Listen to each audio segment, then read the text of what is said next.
अस्सलाम वालेकुम नाजरीन, शाहिद चौधरी ऑफिशियल के साथ मैं हूं आपका मेज़बान अब्दुल्ला तनवीर। नाजरीन, ब्लास्ट टिपू कत्ल केस के हवाले से आज का हमारा प्रोग्राम था। आपको पता है जो एहसन शाह जिसे मरकजी मुलजिम ठहराया जा रहा था वो इस दुनिया फ़ानी से कूच कर चुका है, लेकिन कुछ ऐसे हकायक थे, कुछ ऐसी चीज़ें थी जो कि आम आवाम कह रही थी कि सामने नहीं लेके आई जा रही। इसी के अकॉर्डिंग हमारे पास मौजूद है हमारे साथ senior crime analyst Shahid Chaudhary साहब। इनसे हम जानेंगे कुछ हकायक और कुछ तलख ऐसी बातें जो कि मैं चाह रहा था कि आम आवाम के सामने लेके आई जाए। अस्सलाम वालेकुम सर। वालेकुम अस्सलाम सर, कैसी तबीयत से आपकी? शुक्र अल्हम्दुलिल्लाह। सर, सबसे पहले तो बहुत ज्यादा शुक्रिया आपका। जरी सी बात है, आपको काफी प्लेटफॉर्म से आपको कांटेक्ट हुआ है और अभी तक आप रेस्ट भी नहीं कर पाए। माजरत, क्योंकि मैं चाह रहा था कि प्रोग्राम बहुत ज्यादा जरूरी था और ऐसी चीजें हमने आम आवाम के सामने लेकर आनी थी, तो इसके लिए मैंने आपको डिस्टर्ब किया। अच्छा सर, सबसे पहले इस केस के हवाले से अगर हम बात करें तो मैं एक इंटरव्यू सुन रहा था जिसमें एहसन शाह की जो वालदा थी वो कह रही थी कि मेरा एक बेटा चला गया है लेकिन मेरे दूसरे बच्चों को भी बीच में घसीटा जा रहा है। सर, इसमें क्या हकीकत है? यार पता है क्या होता है, ये हमेशा से ही होता है। पुलिस वाले जब होते हैं ना, कोई ऐसा इनकाउंटर होता है ना, उसमें आकर जो है ना उनको बड़ी चीज़ों को देखना पड़ता है। इसमें ये जो है ना, अगर उनके दो भाइयों को नामजद किया गया ना, तो मैं नहीं मानता हूँ कि इस बात के अंदर कोई झूठ होगा, क्योंकि ये सारी चीज़ें जो है ना तफ्तीश में आ जाती हैं और तफ्तीश में हर चीज़ क्लियर हो जाती है। और इतनी आला पुलिस अफसरान की टीम ऊपर बैठी है, ऐसे नहीं हो सकता कि वो बंदा घर में बैठा हो तो उसको पुलिस नामजद कर दे। और ना ही इस तरह का सुपीरियर अटैक जो है ना आप मेरी खातिर या मैं आपकी खातिर कर सकता हूँ। ये खून का रिश्ता जो होता है ना, ये तो बात तयशुदा है कि जो वो कर सकता है ना, कोई बाहर का बंदा आपके लिए नहीं कर सकता। अभी मैं इसके ऊपर इसलिए जो है ना इसके ऊपर डिटेल से कोई बात इसलिए नहीं करूंगा, ये सारी चीजें जो है ना तफ्तीश में मंजरेआम पर आएंगी। और आपको पता है कि मैं हकायक को बिल्कुल जो है ना मनोयन सामने रखने की जो है ना कोशिश करता हूँ। मेरी ये आदत नहीं है कि मैं आपको जराए वाली खबरें भी बतानी शुरू कर दूं। वो दूसरा मीडिया जो बैठा हुआ बता रहा है आपको, मैंने हकायक पर अपनी बात करनी होती है। अभी जो है ना पुलिस वाले, मैंने आपको बताया था कल भी सारा लाहौर जो उन्होंने सीज किया हुआ था, दाखिली और खारजी रास्ते बंद किए हुए थे। आज भी आप चेक कर ले, मैं लिबर्टी मार्केट इसी काम के सिलसिले में गया हूँ, तो मैं वापस जब आ रहा था और रास्ते में मुझे 12 से 13 जगह पे चेक किया गया। लाहौर सारा उन्होंने क्यों सील किया हुआ, उन्हीं अफराद को वो ढूंढ रहे हैं। और मैंने जो आपको बताया कि जबीउल्लाह नाम का एक लड़का इन्होंने पकड़ लिया है। अब मैंने उसके बारे में जो दरियाफ्त किया, अभी तक कोई भी पुलिस का आला अफसर जो है ना वो इस बात को नहीं मान रहा कि हमने जबीउल्लाह को पकड़ा हुआ है।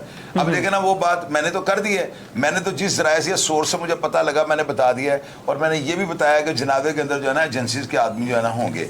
और ये सारी बातें थी जो अभी तक कंफर्म हुई हैं, तो मैं वो बात जराये वाली कर दूं, मैंने वो बात नहीं कर। बिल्कुल सर, जनाजा भी अब हो गया रात को। अच्छा सर, लॉयकीन के हवाले से अगर हम बात करें तो उनका कहना है कि पैसे लेके मरवाया गया। इस चीज में कितनी सदाकत है? यार ये कोई मार्केट है, कोई मंडी लगी हुई है जहाँ पे पैसे देने और पैसे दे के मरवा देना है। ये बातें जो है ना, ये इल्जामात की हद तक तो है, ठीक है, मैं मानता हूँ कि इल्जाम उनका हक बनता है, ये उनका फंडामेंटल राइट है जिसको वो इस्तेमाल कर रहे हैं। लेकिन अगर आप ये कहें कि पैसे ले लिए, पैसे लेकर मरवा दे, कोई गवाह है इनके पास? मैं कहती हूँ मैं फलां बंदे को जो है ना उसको मैं जानता हूँ, उसने ज़ियाउल्लाह के तैयारे में जो है ना वो लॉन्चर मरवाया हुआ है या उसने जो एंटी एयरक्राफ्ट की गन के साथ फायर करवाया हुआ है, तो मेरे इल्जाम के बाद वो बंदा मुलजिम तो नहीं बन जाएगा। ये बातें जो है ना करनी बड़ी आसान है, इनको साबित कोई नहीं कर सकता क्योंकि इनमें सदाकत ही कोई नहीं होगी। ये कोई पुलिस मुकाबलों की मंडी लगी है कि आपने जाकर पैसे देने, बंदा मरवा लेना। पैसे किसने दिए, पैसे किसने लिए? पैसे चेक के जरिए गए हैं, पैसे कैश मिले हैं, पैसे नीले रंग के शॉपर बैग में थे, कोई गुथली में थे, पैसे देने वाला कोई मिडल मैन था, डायरेक्ट दिए हैं। ये सारी बातें इन्वेस्टिगेशन में सामने आ जाएंगी। उनका काम बनता है एंटी करप्शन में भी दरखास्त दें, वो अपने जो भी दरवाजे हैं, जो भी अदारे हैं जो तहफ़्फ़ुज़ फराहम करने के लिए बने हुए हैं, उन सबका दरवाजा नॉक करें। ये उनका फंडामेंटल राइट है। और इसके ऊपर फिर वही बात आ जाती है, ये वो क्वेश्चन होते हैं कि जिनका जवाब जो है ना जराए वाला ही देना होता है, तो मैं वो बातें नहीं करता हूँ। मैं ऑथेंटिक बात करूंगा। अगर पुलिस से पैसे लिए होंगे वो बात भी सामने लाऊंगा, अगर पैसों की वजह से बंदा मरा होगा वो बात भी मंजरेआम पे आ जाएगी। किसी भी किस्म की बददियानती या मैलाफाइडी होगी मैं उसको मंजरेआम पे लाऊंगा। लेकिन ये जराये के मुताबिक अभी पता नहीं क्या तोता हवा में छोड़ दूं, इसको पकड़ लें, किसने पकड़ना? बिल्कुल सर, ऐसे ऑथेंटिक बात ऑथेंटिक होती है। अच्छा सर, तीफी बट के इस केस के हवाले से अब क्या बनेगा? यार तीफी बट को क्लीन चिट मिल गई है इस मर्डर के बाद, समझ लें वो क्लीन हो गया है। रीजन उसकी ये है कि अभी जो है ना आपको पता है शतरंज जिसका लोगों ने ना चाल चलने के लिए 2-2 दिन इंतजार किया है। रीजन क्या होती है, जब आपका प्यादा मजबूत हो जाए ना तब आप चाल चलें। ये होता है कि तीफी बट जैसे जो माफिया है ना, उन्होंने देखा कि अब ग्राउंड जो है ना क्लियर हो गई है। कुछ लोग कह रहे हैं कि तीफी बट ने मरवाया है। भाई तीफी बट बैरून मुल्क और यहाँ पे पुलिस जो है ना किराए के कातिल नहीं है। ये कोई भी इनको जो है ना नहीं इस तरह पैसे देकर, और सोशल मीडिया का दौर है, इतनी सी आप छींक मार दें वो सोशल मीडिया पे चल रही होती है। तो ये कोई ये ऐसे जाहिर है तीफी बट मुल्क से बाहर है, वो बजरिया फोन जो है कन्वर्सेशन करके किसी पैसों की डील करेगा। तो ये ऑडियो ये इतनी गैर महफूज हो चुकी है, कोई बंदा इतनी जरूरत नहीं करता। ये गलत बात है, मैं इसको कभी भी नहीं मानूंगा। और ये देख लिया, ये बिल्कुल 100% गलत है। तीफी बट ये जरूर चाहता होगा कि ये मर जाए, लेकिन उसने मरवाया ये बात मैं नहीं मानता हूँ। बाकी इस कत्ल के बाद सबसे बड़ा बेनिफिट जो है ना तीफी भट्ट को मिला है। ये बात मैं आपको जो कर रहा हूं ना, ये मेरी अपनी जाती राय है, मेरा अपना तजर्बा है जो लोगों से मैं शेयर करता हूं।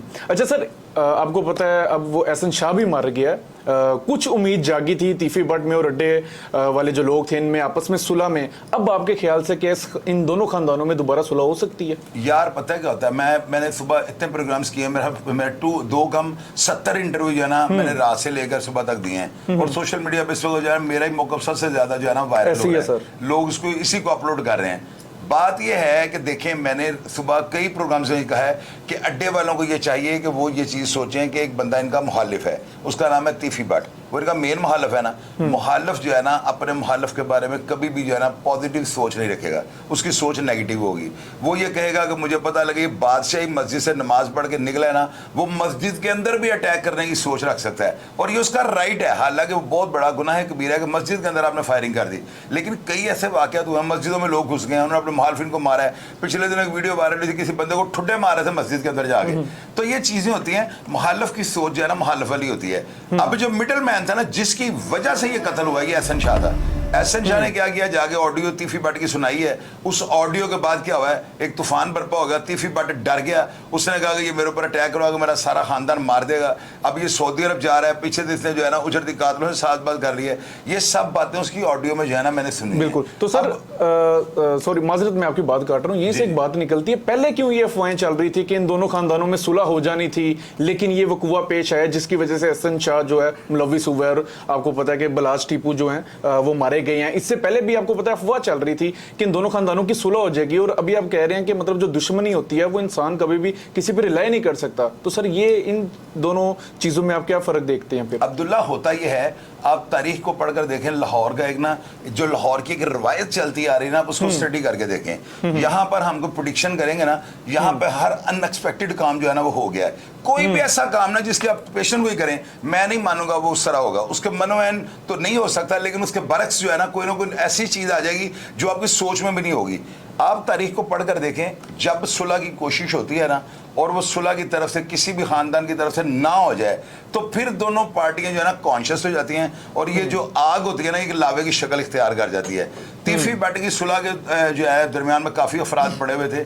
मैंने एक है मियाँ बिलाल, उनका इंटरव्यू भी किया था, उन्होंने बताया कि मैं मिला हूँ और मेरी 90 दिन जो है ना मुसलसल जो मुलाकातें होती रही हैं। आप ये देखें कि वो स्टेटमेंट ऑन रिकॉर्ड है, अभी मेरे यूट्यूब चैनल पे पड़ी है, वो बंदा भी ऑथेंटिक है, बातें भी उन्होंने दुरुस्त की हैं, और बिल्कुल मैंने उन्हें पूरा बोलने का मौका दिया है।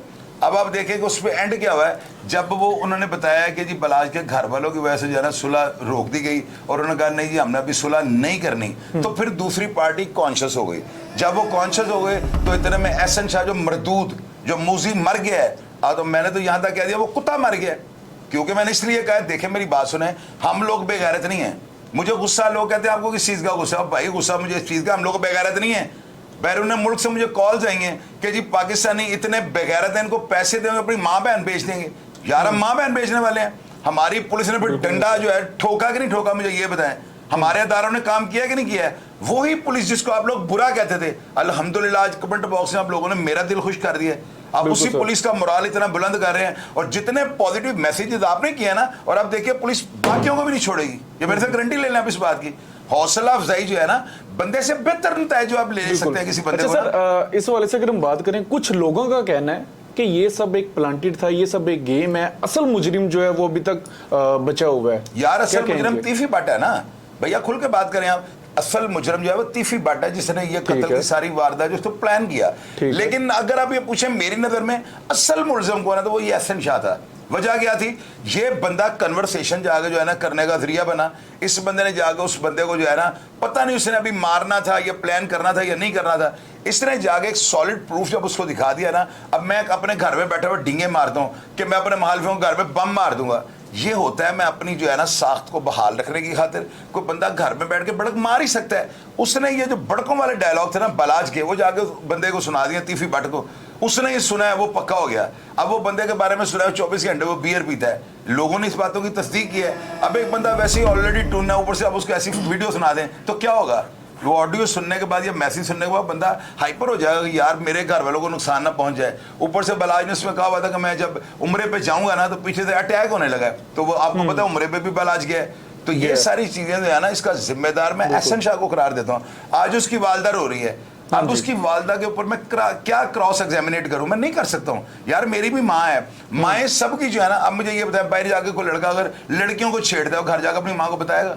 बाहर अगर किसी ने चोरी किया, माँ को जाकर बताएगा? माएँ तो जो है वो सबकी शादी होती है, सब माओं के पाँव के नीचे जन्नत होती है। अच्छा सर, ये असले के वाले से आप बात कर रहे थे कि रॉकेट लॉन्चर और ग्रेनेड वगैरह, सर इसका क्या बैकग्राउंड है, क्या उससे मंजर है? यार इसका बैकग्राउंड ये 110% है। अभी किन अदारों ने जो है ना, रात को ये जो है ना शेखजायद हॉस्पिटल उसकी बैक साइड पे कहीं पे रेड हुआ है, पुलिस की 70 के करीब जो है गाड़ियां थी। आप उस इलाके पर जाकर कंफर्म कर सकते हैं, जिसको भी डाउट हो वो जैद बिन सुल्तान जो हॉस्पिटल है, ये शेखजायद हॉस्पिटल, उसकी बैक साइड पे चले जाए, वहां पे जाकर पूछें कैसे हुआ करेंगे। अब वो किन अदारों ने ये जो है ना हसास जो है मटीरियल जो है ये सारा उन्होंने जाकर वहां से पकड़ा है, बरामद किया है, ये तो इन्वेस्टिगेशन हो रही है। वो बंदा जो पकड़ा गया ज़बीउल्लाह, मैंने आपको बताया कि वो बंदा इतना पक्का था कि उसको पुलिस वालों ने कील ठोके हैं, वो कुछ नहीं माना। उसके बाद पुलिस वाले ने हर हरबा जो उसके साथ आजमा लिया ना, वो नहीं माना। मुझे एक जो है ना जराए, मेरे जराए भी आपको पता है अंदर से चिड़ेले तोते आ जाते हैं, उन्होंने आगे मुझे बताया कि पुलिस वालों ने उबलता हुआ तेल जो है ना उसकी राइट टांग के ऊपर, मुझे कई लोगों ने लेफ्ट या राइट, मैंने कहा यार मैं को कैमरे लगाए हुए थे, लेफ्ट या राइट एक टांग के ऊपर उन्होंने जो है उबलता हुआ तेल डाला है, और उसका गोश्त जो है ना फौरी तौर पर जो सूज गया। और पुलिस कांस्टेबल जो थे ना, उन्होंने गाड़ी की चाबियों के साथ ना उसके सारे गोश्त को नीचे उतार दिया। तब जाके वो बंदा मानना है कि जी मैंने रॉकेट लॉन्चर और फलां जगह चीजें रखी हैं। तो आप ये देखें, अगर इतना एक्सक्लूसिव वहां से बरामद हुआ है तो ये आम आदमी था, और ये सारे कॉन्टेक्ट्स उसके जेल के अंदर बने हैं। कुछ लोगों ने नीचे कमेंट बॉक्स में कहा भाई साहब आप तो कह रहे थे कि ये 7 दरवाजों में बंद है। भैया मैं अभी भी ये कहता हूँ 7 दरवाजों में बंद है, और लेकिन जहां पे ये बंद है वहां पे तो अफराद थे ना। ये ज़बीउल्लाह जो है ना, ये पुलिस की इन्वेस्टिगेशन में सारा कुछ सामने आ जाएगा। ये कितने दिन उसके साथ उसके सेल में बंद रहा है, ये कितने दिन उसके ब्लॉक में बंद रहा है, ये कितने दिन उसके साथ रहा है, ये सब कुछ जो है ना, वो जो बैरक के जो रजिस्टर होते हैं, ब्लॉक के जो रजिस्टर होते हैं, उनके अंदर लिखा होता है कि आज फलां चक्की में कितने बंदे बंद है। तो सर ज़बीउल्लाह के बाकी दीगर भी जो साथी हैं उनकी भी क्या गिरफ्तारी आई है अमल में? यार उनमें ये कह रहे हैं कि मैंने तो अभी तक ये मुसद्दका इतलात सुनी है कि इसके 2 भाई जो हैं वो साथ थे। अब मुझे नहीं पता उनका नाम क्या है क्या नहीं है, लेकिन मेरे जो जराया है ना ये गलत नहीं होते, और उन्होंने ये कहा कि पुलिस वाले जो है ना इनको भी पुलिस मुकाबले में पार कर देंगे। अब ये देखें, पुलिस के खिलाफ मैं नहीं बात कर रहा, देखे ना, मैं आपको सामने ऑन एयर ये स्टेटमेंट दे रहा हूँ। है को माइकल लाल जो इस तरह की स्टेटमेंट दे दे, मुझे मेरे जराये ने ये बताया कि ये दोनों लड़के भी पुलिस मुकाबले में मारे जाएंगे। अब ये मुझे नहीं पता उनको साथी छुड़ाने आएंगे, ये पुलिस के साथ डायरेक्ट फायरिंग करेंगे, लेकिन इनका भी ना वही हाल होगा जो एहसन शाह का होगा। खुद भी मर गया, हम भी डूबे हैं सनम, तुमको भी ले डूबे, उसने ये काम किया। अच्छा सर, खुद भी मर गया, भाइयों को भी ले गया साथ। सारे सिनेरियो को देखते हुए इसका अगर हम कंक्लूडिंग करें तो यारी के ऊपर मैं चाह रहा था कोई आप कोई 2 बोल बोलें जिससे आने वाली जो हमारी जनरेशन है उसको भी कुछ पता चले, कोई होश के वो नाखून चुभाए, और आम आवाम भी इस चीज़ से आगाह हो कि किस किस्म का यार होता है जो कि आपको डस भी देता है, और यार आपको पता है सर बादशाह भी बना देता है। यारी के ऊपर कोई 2 बोल बोल दीजिए। यार अब्दुल्ला, इसमें सीधी बात है, मैंने क्या आज बोलना है। आज तो वैसे मैं बहुत ज्यादा सैड हुआ हूँ। बात ये होती है कि मैंने अपने प्रोग्राम जो कहा है, जिसकी बहन खूबसूरत है ना उसको दोस्त ढूंढने की जरूरत नहीं, लाइनें लग जाएंगी। जिस बंदे के पास दौलत है बलाज की तरह के, उसको कुत्तों की शक्ल में जितने मर्जी दोस्त मिल जाएंगे, वो बगैर तो उसके माल को चूसने के चक्कर में जो है ना उसकी पूरी जो है ना उसकी हर बात में हाँ जी में जी मिलाएंगे। ये देखे ना एहसन शाह कितना उसके क्लोज हो गया था। अब ये बंदा उसको जो है ना ड्रग्स में लगाने वाला था, उसको कहता कोक चेक करो, टाइमिंग बढ़ जाती है, आप ये आइस ले लो, यानी इस तरह की चीज़ों पे उसे लगा रहा था। और इन्हीं चीज़ों को उसके जो कज़न हैं हसन वगैरह, जो उसके भाई हैं, उसके जो चचा, उन्होंने उसको कंडेम्प्ट किया था, और उन्होंने कहा था इस लड़के की बैठनी उठनी छोड़ दो। वो इसको लेट डाउन करना शुरू कर देता है। और आप देखिए उस बेगैरत ने क्या किया, जब उसने देखा ना मेरी छुट्टी होने वाली है तो उसने उसकी छुट्टी का प्रोग्राम बना लिया। दोस्त उसके होते हैं जिसके एटीएम में पैसे होते हैं और वो बाख्तियार होता है, उसकी लाइनें लग जाती हैं। सर मतलब गरीबों का दोस्त नहीं, गरीब का कोई दोस्त नहीं है यार। गरीब का दोस्त क्यों होगा? पागल का पुत्र गरीब से दोस्ती करेगा। खूबसूरत बहनों वाले, खूबसूरत बीवी वाले, ताकतवर लोग, या वो लोग जो दुश्मनदार हैं, जो जिनके बाप दादा के बहुत बड़े नाम हैं, उनकी लाइनें लगी होती हैं दोस्तों की। वेले बंदे के साथ कोई सलामता नहीं रखता। और ये दोस्ती नहीं होती, ये मुफादात के लिए एक रिश्ता होता है जिसको आप दोस्ती का नाम दे देते हैं। मेरी बात याद रखिएगा। और आप देख लें एहसन शाह ने जो कर दिया है यार, अब तो दोस्ती के नाम से घीन आनी शुरू हो गई है कि दोस्त अगर ये काम करते हैं, दोस्त वो रिश्ता होता है जो भाइयों से ज्यादा क्लोज होता है। यानी भाइयों से आप वो बात, फैमिली का अफराद से वो बात नहीं करते जो आप दोस्तों से शेयर कर देते हैं। लेकिन ये जो इस बंदे ने जो हरकत किया है, इसके बाद दोस्ती पे कोई एतबार करेगा ना। इन शॉर्ट व्यूवर्स, इंसान दोस्त बनाए लेकिन सोच समझ के और उसके कैरेक्टर के बारे में लाजमी जाने। बाकी बिलाज टीपू कत्ल केस के हवाले से मजीद जो भी शवाहिदात आएंगे और जो भी डिटेल्स आएंगी इंशाल्लाह ताला साहिद चौधरी साहब आपसे जरूर शेयर करेंगे। और ये वो क्वेश्चन थे कुछ खट्टे मीठे जो कि मैं चाह रहा था कि हमारे senior crime journalist Shahid Chaudhary साहब से लाजमी किए जाएं ताकि आम आवाम को पता चले। प्रोग्राम का फीडबैक जरूर दीजिएगा। इसी के साथ अपने मेज़बान अब्दुल्ला तनवीर को इजाज़त। अल्लाह निगहबान।